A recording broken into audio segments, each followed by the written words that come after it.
வணக்கம். புதுச்சேரி கடற்கரை சாலையில் நடைபெற்ற 19ஆம் ஆண்டு சுனாமி நினைவு தின நிகழ்ச்சியில் முதல்வர் ரங்கசாமி பங்கேற்று சுனாமியால் உயிர் நீத்தவர்களுக்கு கடலில் மலர் தூவி அஞ்சலி செலுத்தினார். புதுச்சேரி அரசு மீன்வளத்துறை சார்பில் 19ஆம் ஆண்டு சுனாமி நினைவு தினம் புதுச்சேரி கடற்கரையில் இன்று அனுசரிக்கப்பட்டது. இதில் முதலமைச்சர் ரங்கசாமி, துணை சபாநாயகர் ராஜவேலு, சட்டமன்ற உறுப்பினர்கள் பிரகாஷ்குமார், பாஸ்கர் என்கிற தட்சிணாமூர்த்தி, லட்சுமிகாந்தன் ஆகியோர் கலந்து கொண்டு சுனாமி பேரலையால் உயிர் நீத்தவர்கள் நினைவாக கடலில் பால் ஊற்றியும் மலர் தூவியும் அஞ்சலி செலுத்தினார்கள். அதனைத் தொடர்ந்து பாஜக சார்பில் அமைச்சர் நமச்சிவாயம் தலைமை செயலகம் அருகே அஞ்சலி செலுத்தினார். இதேபோல் காங்கிரஸ் கட்சி சார்பில் முன்னாள் முதல்வர் நாராயணசாமி, வைத்தியநாதன் எம்எல்ஏ உட்பட மீனவர் காங்கிரஸ் நிர்வாகிகள் சுனாமியால் உயிர் நீத்தவர்களுக்கு மலர் தூவி அஞ்சலி செலுத்தினார்கள். மேலும் புதுச்சேரியில் உள்ள 18 மீனவ கிராமங்களிலும் மீனவ பஞ்சாயத்து மற்றும் மீனவ அமைப்புகள் சார்பிலும் சுனாமியால் இறந்தவர்களுக்கு மலரஞ்சலி செலுத்தப்பட்டது. சுனாமி நினைவு தினத்தையொட்டி புதுச்சேரியில் மீனவர்கள் யாரும் இன்று கடலுக்கு மீன்பிடிக்க செல்லவில்லை. அவர்களது படகுகள் கடற்கரையில் நிறுத்தி வைக்கப்பட்டுள்ளன. புதுச்சேரி கடற்கரை சாலையில் புத்தாண்டை கொண்டாட இரவு 1 மணிக்கு மேல் அனுமதி இல்லை என்றும், சட்டம் ஒழுங்கு பிரச்சினை ஏற்படாமல் புத்தாண்டுகளை கொண்டாட வேண்டும் எனவும் அமைச்சர் நமச்சிவாயம் எச்சரிக்கை விடுத்துள்ளார். புதுச்சேரியில் 2024 முதல் 2025ஆம் ஆண்டு கல்வி ஆண்டு முதல் சிபிஎஸ்இ பாடத்திட்டத்திற்கு மாற்றப்பட்டுள்ளதற்கான அரசாணை வெளியிடப்பட்டது. அதனைத் தொடர்ந்து வரும் கல்வியாண்டுக்கான நாள்காட்டியை சட்டப்பேரவையில் கல்வித்துறை அமைச்சர் நமச்சிவாயம் வெளியிட்டார். தொடர்ந்து செய்தியாளர்களை சந்தித்த அமைச்சர் நமச்சிவாயம், புதுச்சேரி 126 அரசு பள்ளிகளில் சிபிஎஸ்இ பாடத்திட்டம் அமல்படுத்தப்பட்டுள்ளது. இது 1ஆம் வகுப்பு முதல் 11ஆம் வகுப்பு வரை இதில் அடங்கும் என்றார். மேலும் 10 மற்றும் 12ஆம் வகுப்பு தமிழ்நாடு பாடநூலை பின்பற்றி வருகிறோம் என்று தெரிவித்த அமைச்சர் நமச்சிவாயம், வருகின்ற 2024-2025ஆம் ஆண்டு முதல் முழுமையாக 1ஆம் வகுப்பு முதல் 12ஆம் வகுப்பு வரை அமல்படுத்தப்படும் என்று தெரிவித்தார். தமிழகம் போன்று புதுச்சேரியிலும் அரசு பள்ளியில் ஆசிரியர்களை சுடிதார் அணிவது குறித்து முதலமைச்சர் ரங்கசாமியுடன் பேசி முடிவு செய்யப்படும் என்று கூறிய அவர், புத்தாண்டு கொண்டாட்டத்திற்காக தேவையான பாதுகாப்பு ஏற்பாடுகள் செய்யப்பட்டுள்ளதாகவும், இரவு 1 மணிக்கு மேல் கடற்கரையில் புத்தாண்டுகளை கொண்டாடக்கூடாது என்று தெரிவித்துள்ள அவர், சட்ட ஒழுங்கு பிரச்சனைகள் ஏற்படாத வண்ணம் புத்தாண்டுகளை பொதுமக்களும் சுற்றுலா பயணிகளும் கொண்டாட வேண்டும் என்று கேட்டுக்கொண்டார். புதுச்சேரியில் அமல்படுத்தப்படவுள்ள ப்ரீபெய்டு மின்மீட்டர் திட்டத்தை எதிர்த்து போராட காங்கிரஸ் கட்சிக்கு தகுதியில்லை. ஏனென்றால் நாராயணசாமி முதலமைச்சராக இருந்த போதுதான் இந்த திட்டம் கொண்டுவரப்பட்டது. அதை நாங்கள் பின்பற்றுகிறோம் என்று விளக்கம் அளித்தார். புதுச்சேரியில் சிபிஎஸ்இ பாடத்திட்டம் அமல்படுத்தினாலும் தமிழ் கட்டாய பாடமாக இருக்கும் என்று குறிப்பிட்ட நமச்சிவாயம், ஆசிரியர் காலி பணியிடங்களை நிரப்புவதற்கு தேவையான அனைத்து நடவடிக்கைகளும் அரசு மேற்கொண்டு வருகிறது என்றார். சமூக நலத்துறை மூலம் கொள்முதல் செய்யப்பட்ட சைக்கிள் தரமில்லாமல் இருக்கிறது என்று குற்றச்சாட்டு இருந்து வருகிறது. இதனை மறுபரிசீலனை செய்து வருவதாகவும் அமைச்சர் தெரிவித்தார். பொதுமக்கள் மத்தியிலும் அரசியல் கட்சி தலைவர் மத்தியிலும் வந்துகிட்டு இருக்கு. அதனால அந்த 3 மாத காலத்துக்குள்ள உங்களுக்கு போர்ஷன் முடிக்கணும் பிள்ளைகளுக்கு. அந்த 3 மாத காலத்திற்கு ஒரு இடைக்காலமாகத்தான் அவர்களை ஓய்வு பெற்ற ஆசிரியர்களை ஒரு இடைக்காலமாக தான் அது அவங்களை நியமிக்கிறோமே தவிர, பட் இது நிரந்தரமாக கிடையாது. ஏன்னா இந்த ப்ராசஸ்லாம் முடியறதுக்கான ஒரு வழியில தான் இத்தகைய நிலையில அரசாங்கம் ஒரு முடிவு எடுத்திருக்கிறோமே தவிர இது நிரந்தரமான ஒரு முடிவு அல்ல. அது முதல்ல எதிர்கட்சிகளுக்கும் பொதுமக்களுக்கும் நான் இந்த நேரத்தில் நான் தெரிவிச்சுக்க விரும்புகிறேன், பணிவோடு தெரிவிச்சுக்க விரும்புகிறேன். அதனால இது ஒரு நிரந்தரம் கிடையாது. 3 மாத காலத்துக்குள்ள ஒரு இடைக்காலமாக தான் இந்த பணியை நிரப்புறோம். 3 மாதத்துக்குள்ள மீதி இல்ல அரசு காலி பணியிடங்கள், ஆசிரியர் பணியிடங்கள் முழுவதுமாக இன்றைக்கு நிரப்பப்படும். அதுக்கு அரசு ஒப்புதல் பெறப்பட்டிருக்கின்றது. தொடர்ந்து போராட்டம் பண்ணிருக்காங்க, இன்னைக்கு கூட போராட்டம் பண்றாங்க. அதாவது அந்த போராட்டத்தை பண்றதுக்கு காங்கிரஸுக்கு எந்தவித தகுதியும் இல்லை. ஏன்னா முதல்ல அந்த ஸ்மார்ட் மீட்டர் திட்டத்தை கொண்டு வந்ததே காங்கிரஸ் தான். காங்கிரஸ்ல மரியாதைக்குரிய முன்னாள் அமைச்சர் கமலக்கண்ணன் மின்துறை அமைச்சராக இருந்து நகரப்பகுதியில் கிட்டத்தட்ட 40,000 மீட்டருக்கு மேல மின்மீட்டர்களை முதலமைச்சர் மரியாதைக்குரிய முன்னாள் முதலமைச்சர் நாராயணசாமி தலைமையில் இருந்த அரசாங்கம் தான் கொண்டு வந்தது. இன்னைக்கு இந்த மக்களை திசை திருப்பறதுக்காக, ஏமாத்துறதுக்காக இன்றைக்கு போராட்டங்களை அறிவிச்சு இன்னைக்கு அதை கொண்டு வந்திருக்கிறாங்க. இது மக்களை ஏமாற்றுகின்ற நாடகம். இது அவங்க கொண்டு வந்த திட்டம் தான். அந்த திட்டத்தை நாங்கள் ஃபாலோ பண்றோம், அவ்வளவுதான். இப்போ மின் கட்டணம் இப்போ மீண்டும் உயர்றதுக்கான பரிசீலனை கொடுத்துருக்காங்க. அதுக்கான வாய்ப்பு இல்லையா? அந்த மாதிரி அதாவது மின் கட்டணத்தை பொறுத்த வரைக்கும் மின் கட்டணத்தை நம்ம அரசாங்கம் நிர்வகித்துல JRC ஜாயிண்ட் ரெகுலேஷன் கமிட்டி என்ற ஒரு கமிட்டி இருக்குது. அந்த கமிட்டி தான் வந்து அந்த மின் கட்டணங்களை எல்லாம் நிர்ணயம் செய்து இன்றைக்கு வந்து அரசுக்கு வந்து அவங்க வந்து அனுப்புகிறாங்க. அப்படி இருக்கும் பொழுது இப்போ நான் வந்து மின்துறை அமைச்சருக்கு நாங்கள் ஒரு கோரிக்கை வச்சிருக்கிறோம். என்ன கோரிக்கை வச்சிருக்கிறோம்னா, இன்றைக்கு நம்ம மின்சாரத்தை நாம் வாங்குகின்ற பொழுது அதனுடைய விலையானது இன்றைக்கு அதிகரிக்கக்கூடிய ஒரு சூழல் இருக்கு. அப்போ அந்த விலை அதிகரிக்கின்ற பொழுது அதை வந்து நம்ம கன்சியூமர் கிட்ட கலெக்ட் பண்ற ஒரு சூழல் இருக்கிறதால தவிர்க்க முடியாம ஒரு சில நேரங்களில் அந்த மின் கட்டணத்தை வந்து நம்ம உயர்த்தக்கூடிய ஒரு சூழல் ஏற்பட்டிருக்கு. அதனால இப்போ மத்திய அமைச்சர்கிட்ட நாங்கள் என்ன கோரிக்கை வச்சிருக்கோம், நம்முடைய அரசு சார்பாக என் சார்பாக என்ன கோரிக்கை வச்சிருக்கிறோம்னா, இங்க மின்சாரம் கம்மியான விலையில கிடைக்குதோ அந்த இடத்துல இருந்து எங்களுக்கு மின் தொகுப்பு வந்து எங்களுக்கு வந்து புதுச்சேரி மாநிலத்துக்கு நீங்க அலோகேட் பண்ணுங்க. அப்போ அலோகேட் பண்ணும் பொழுது எங்களுக்கு மின் அந்த கட்டணத்தை குறைப்பதற்கு அது ஏதுவாக இருக்கும் அப்படின்ற ஒரு கோரிக்கை வச்சிருக்கிறோம். இன்னும் நான் நேரடியா நம்முடைய மின்துறை அமைச்சரை மத்திய அமைச்சரை சந்திக்கின்ற பொழுது அந்த கோரிக்கையை வலியுறுத்துவோம். நிச்சயமாக மின் கட்டணத்தை குறைக்க வேண்டும் என்பதுதான் எங்களுடைய அரசினுடைய எண்ணமாக இருந்திருக்கின்றது. அதற்கு உரிய நடவடிக்கை இந்த அரசாங்கம் எடுக்கும். நிச்சயமா வந்து இலவச மின்சாரம் தொடர்ந்து விவசாயிகளுக்கு அந்த இலவச மின்சாரம் தொடர்ந்து கிடைக்கும். அதுல எந்த வித மாறுபட்ட கருத்தும் கிடையாது. உலகம் முழுவதும் பரவி வரும் JN.1 என்ற புதிய வகை கொரோனா வைரஸிற்கு தடுப்பூசி தேவையில்லை என மத்திய சுகாதாரத்துறை தெரிவித்துள்ளது. நம் அண்டை நாடான சீனாவில் 2019 இறுதியில் முதலில் தென்பட்ட கொரோனா வைரஸ் உலகெங்கும் பரவி 2 ஆண்டுகளுக்கு மேலாக பெரும் பாதிப்பை ஏற்படுத்தியது. இதற்கிடையே கொரோனா வைரஸ் பலமுறை உருமாறி உள்ளது. தற்பொழுது JN.1 என்ற உருமாறிய கொரோனா வைரஸ் பரவல் திடீரென அதிகரித்துள்ளது. குறிப்பாக தென்கிழக்கு ஆசிய நாடுகளில் இதன் பரவல் அதிகமாக உள்ளது. இது குறித்து மத்திய சுகாதாரத்துறை அமைச்சகம் வெளியிட்டுள்ள அறிக்கையில், புதிய வகை கொரோனாவால் காய்ச்சல், சளி, இருமல், வயிற்றுப்போக்கு, உடல் வலி உள்ளிட்ட பாதிப்புகள் மட்டுமே ஏற்படுகின்றன. உயிரிழப்பு ஒற்றை இலக்கத்தில் மட்டுமே இருக்கிறது. புதிய வகை கொரோனா பரவல் குறித்து மக்கள் அச்சப்பட தேவையில்லை. பொது இடங்களுக்கு செல்லும் போது மாஸ்க் அணிய வேண்டும். வைரஸ் பரவலை தடுக்க மாநில அரசுகள் முன்னெச்சரிக்கை நடவடிக்கைகளை எடுக்க வேண்டும். JN.1 வகை கொரோனாவை கட்டுப்படுத்த தடுப்பூசி தேவையில்லை. குளிர்காலம் என்பதால் JN.1 வைரஸ் பரவல் அதிகரித்துள்ளது. இதன் வீரியம் குறைவுதான். பாதிக்கப்படுவோர் ஒரு வாரத்தில் முழுமையாக குணமடைந்து விடுகின்றனர். இவ்வாறு அறிக்கையில் கூறப்பட்டுள்ளது.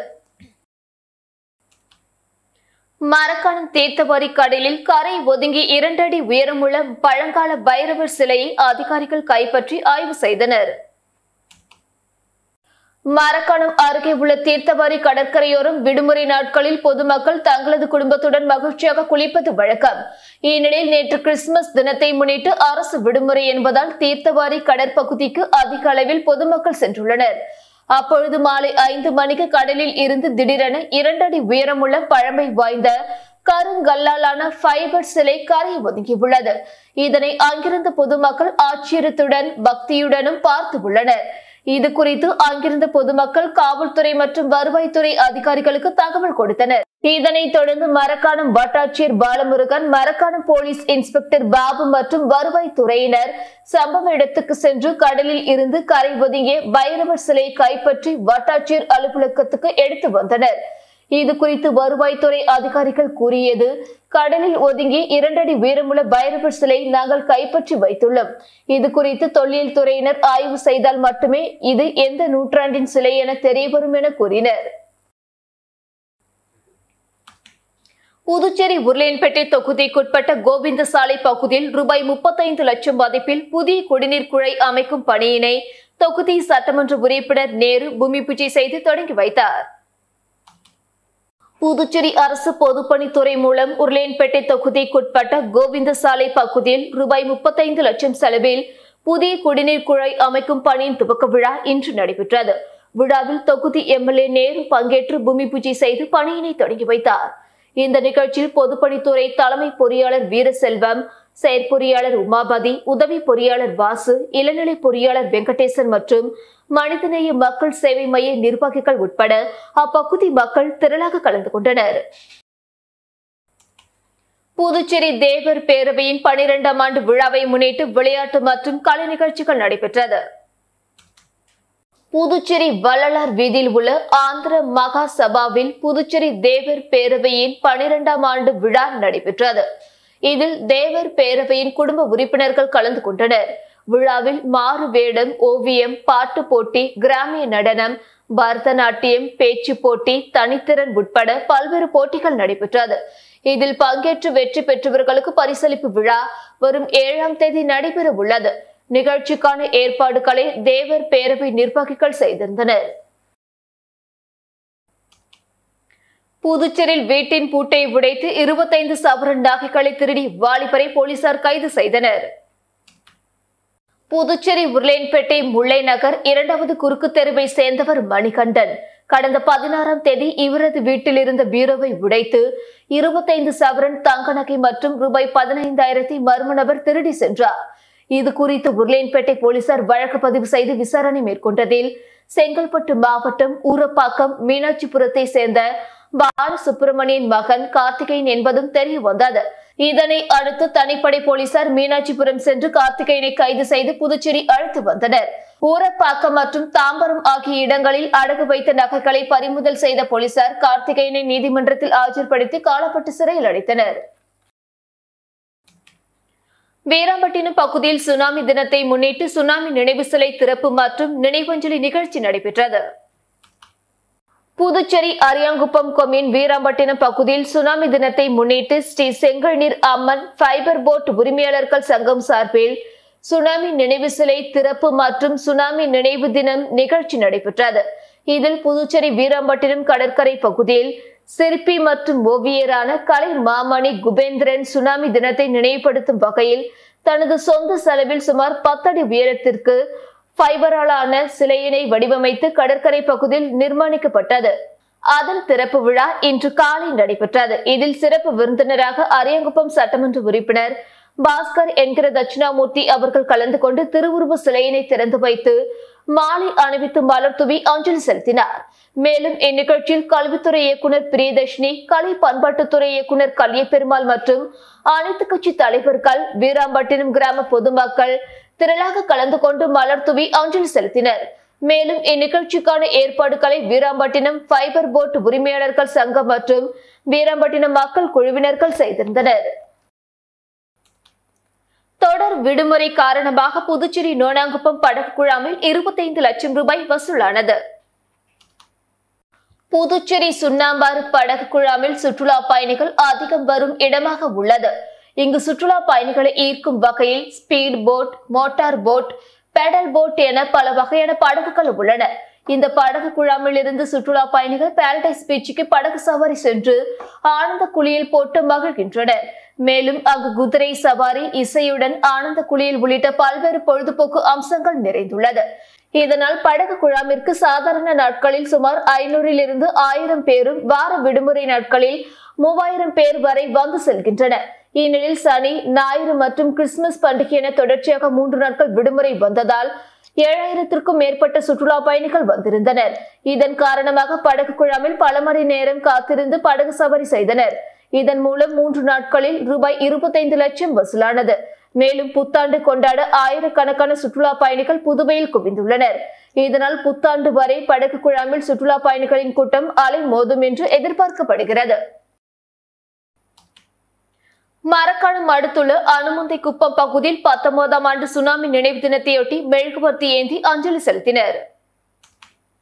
கடந்த 2004ஆம் ஆண்டு தமிழகத்தில் கடலோர மாவட்டங்களை புரட்டி போட்ட சுனாமி பேரலை இன்றுடன் 19 ஆண்டுகள் நிறைவு பெற்றது. இந்த சுனாமி நினைவு தினத்தை முன்னிட்டு தமிழகத்தின் கடலோர மாவட்டங்களில் பல்வேறு இடங்களில் சுனாமி பேரலையால் இறந்தவர்களுக்கு அஞ்சலி செலுத்தி வருகின்றனர். இந்நிலையில் விழுப்புரம் மாவட்டம் மரக்காணம் அடுத்துள்ள அனுமந்தை குப்பம், அழகன் குப்பம் மற்றும் அதனை சுற்றியுள்ள 19 மீனவ கிராமங்களில் உள்ள மீனவர்கள் சுனாமி பேரலையில் உயிர்நீத்த மீனவர்களுக்கு அஞ்சலி செலுத்தும் விதமாக மெழுகுவர்த்தி ஏந்தி மௌன அஞ்சலி செலுத்தினர். மேலும் கடலில் பால் ஊற்றி மலர் தூவி அஞ்சலி செலுத்தினர். சுனாமி நினைவு தினத்தை முன்னிட்டு 19 மீனவ கிராமங்களில் மீனவர்கள் யாரும் கடலுக்கு செல்லவில்லை. மேலும் மரக்காணம் வட்டாட்சியர் பாலமுருகன் மற்றும் காவல் ஆய்வாளர் பாபு மற்றும் காவல் உதவி ஆய்வாளர் அண்ணாதுரை, மீன்வளத்துறை அதிகாரிகள் மீனவர்களுடன் அஞ்சலி செலுத்தினர். குளிர்காலம் தொடங்கியுள்ள நிலையில் முட்டை விலை வரலாறு காணாத அளவிற்கு விலை உயர்ந்துள்ளது. நாமக்கல் மண்டலத்தில் இருந்து இந்தியா முழுமைக்கு மட்டுமின்றி தற்பொழுது இலங்கை உள்ளிட்ட பல்வேறு நாடுகளுக்கும் கோழி முட்டைகள் அதிக அளவு ஏற்றுமதி செய்யப்படுகின்றன. குளிர்காலத்தில் முட்டையின் தேவை அதிகம் இருக்கும். இதனால் ஆண்டுதோறும் குளிர்காலங்களில் மட்டும் முட்டையின் விலை அவ்வப்போது விலை உயர்வது வழக்கம். ஆனால் குளிர்காலமான தற்போதைய காலகட்டத்தில் வரலாறு காணாத அளவிற்கு உயர்ந்துள்ளது. பண்ணைகளில் ஒரு முட்டை விலை ₹5.80 நிர்ணயம் செய்யப்பட்டுள்ளது. இந்நிலையில் கடந்த 3 மாதங்களில் இல்லாத அளவிற்கு இந்த விலை உயர்வு ஏற்பட்டுள்ளது. இதனை எதிர்கொள்வதில் ஹோட்டல்காரர்கள் மிகுந்த சிரமத்தை சந்தித்துள்ளனர். 19ஆம் ஆண்டு சுனாமி நினைவு தினத்தை முன்னிட்டு வீராம்பட்டினம் பகுதியில் அனைத்து கட்சி தலைவர்கள் சார்பில் நினைவஞ்சலி செலுத்தப்பட்டது. புதுச்சேரி வீராம்பட்டினம் மீனவ கிராமத்தில் 19ஆம் ஆண்டு சுனாமி நினைவு தினத்தை முன்னிட்டு பல்வேறு கட்சி தலைவர்கள் மற்றும் சமூக அமைப்பினர்கள் சார்பில் நினைவஞ்சலி செலுத்தும் நிகழ்ச்சி நடைபெற்றது. இதில் அரியாங்குப்பம் வட்டார காங்கிரஸ் தலைமையில் மாலை அணிவித்து மெழுகுவர்த்தி ஏந்தி மலர் தூவி அஞ்சலி செலுத்தினர். இதில் காங்கிரஸ் பொதுச் செயலாளர் சங்கர், வட்டார காங்கிரஸ் தலைவர் ஐயப்பன், மீனவர் அணி காங்கையன், பாஸ்கர், செயற்குழு உறுப்பினர் விஜயலட்சுமி ஜெயமூர்த்தி, செந்தில் குமரன், குருமூர்த்தி, விவசாய அணி முருகன் உள்ளிட்ட ஏராளமான காங்கிரஸ் கட்சி நிர்வாகிகள் கலந்து கொண்டனர். இதேபோன்று திராவிட முன்னேற்ற கழகம் சார்பில் இலக்கிய அணி சங்கர் தலைமையில் மீனவர் அணி மதிவாணன், அண்ணா தொழிற்சங்க நிர்வாகி லியாகத் அலி உள்ளிட்ட ஏராளமான திமுக நிர்வாகிகள் மாலை அணிவித்து மரியாதை செலுத்தினர். இதேபோன்று நியூ ஜெனரேஷன் பார்ட்டி நிறுவனர் சமூக சேவகர் குமரவேல் தலைமையில் அதன் நிர்வாகிகள் சத்யராஜ், துரை சங்கர், ராகவன், விஜயன் உள்ளிட்டவர்களுடன் சுனாமி நினைவு சிலைக்கு மாலை அணிவித்து மலர் தூவி அஞ்சலி செலுத்தினர். அதனைத் தொடர்ந்து அனைத்திந்திய அண்ணா திராவிட முன்னேற்ற கழகம் சார்பில் மாநில இளைஞரணி மற்றும் நிலைமைகள் பாசறை செயலாளர் தமிழ்வேந்தன் தலைமையில் கடற்கரையில் உள்ள நினைவு சிலைக்கு மாலை அணிவித்து மலர் தூவி அஞ்சலி செய்யப்பட்டது. மேலும் இந்நிகழ்ச்சியில் அதிமுக நிர்வாகிகள், துணை செயலாளர் ஜெயசேகரன், எம்ஜிஆர் மன்ற செயலாளர் பாண்டுரங்கன், துணை செயலாளர் சுந்தரமூர்த்தி, மீனவர் அணி துணை செயலாளர் சக்திவேல் மற்றும் நிர்வாகிகள் ராஜேந்திரன், செங்கேணி, கோவிந்தராஜ், அன்பு, முருகன் உள்ளிட்ட ஏராளமான கட்சி நிர்வாகிகள் இந்த நிகழ்ச்சியில் கலந்து கொண்டு அஞ்சலி செலுத்தினர். இதேபோன்று ஆற்றில் மீன்பிடி தொழில் புரிவோர் கூட்டமைப்பு சார்பில் அதன் தலைவர் குமார் தலைமையில் செயலாளர் கண்ணன், துணைத் தலைவர் சண்முகம், பொருளாளர் பாலசுப்பிரமணி ஆகியோர் முன்னிலையில் கூட்டமைப்பின் உறுப்பினர்களுடன் சுனாமி நினைவு சிலைக்கு மலர் வளையம் வைத்து மெழுகுவர்த்தி ஏந்தி மலர் தூவி அஞ்சலி செலுத்தினர். இத்துடன் செய்திகள் நிறைவடைந்தன. வணக்கம்.